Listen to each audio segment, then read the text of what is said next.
This is my first vlog, and I'm not quite sure what to say, but my name is EnsignAbby, and I'm just keeping a basic journal of all the nerdy things that I do.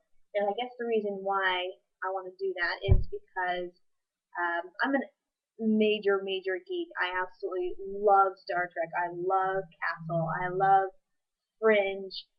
I freak out over these things, and I really don't have anyone that lives nearby me that gets excited about them to the same level that I'm excited.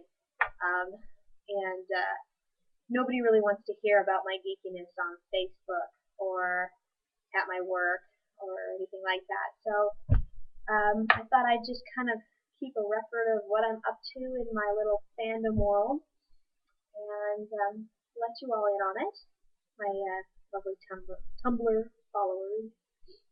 So basically what I'm up to with Doctor Who right now is that I am trying to catch up watching a lot of the old classic Who because I don't know if all you know this, but I started watching Doctor Who only about near the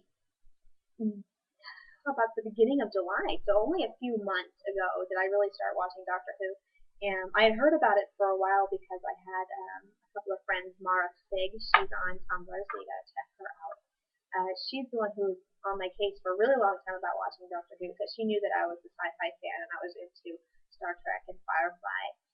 And so after two more people starting to bother me about watching Doctor Who, I finally caught up and watched all of the new seasons of the reboot just in time to catch season 6, and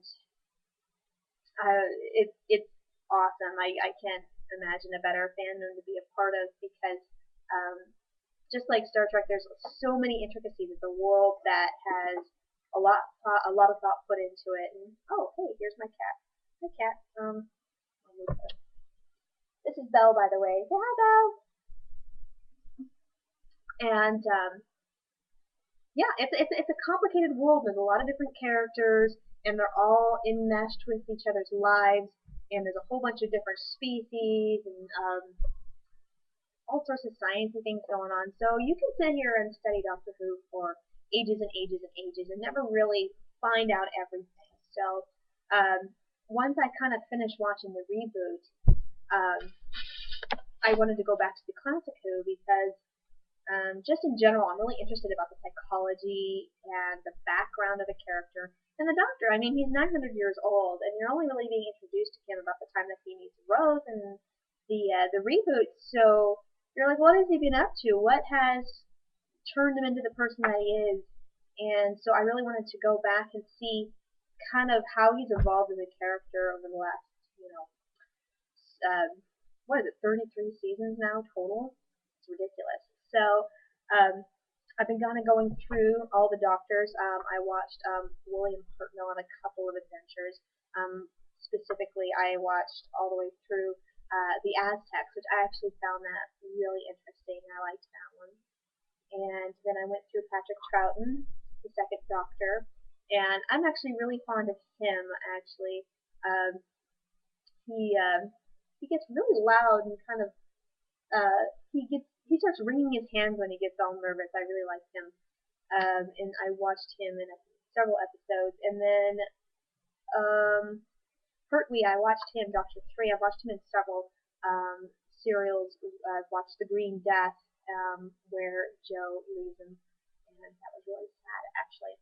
And I just recently watched Inferno with him, and I'm really fond of him. He's very classy.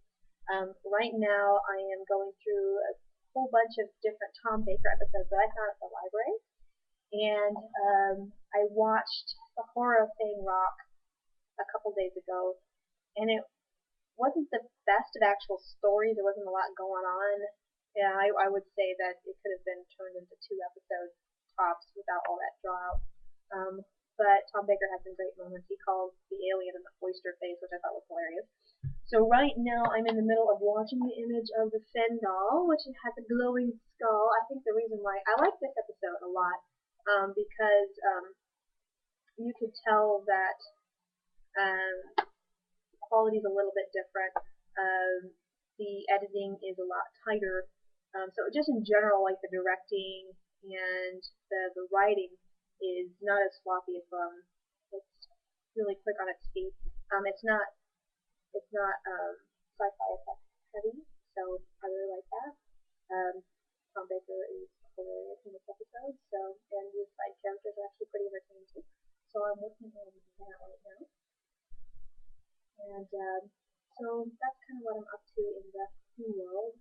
I do have a friend named Johanna, hi, and she is in California, and she sent me a whole mass load of Doctor Who books when I became a fan. So I'm currently reading through kind of like the history of the reboot, and it's really interesting actually.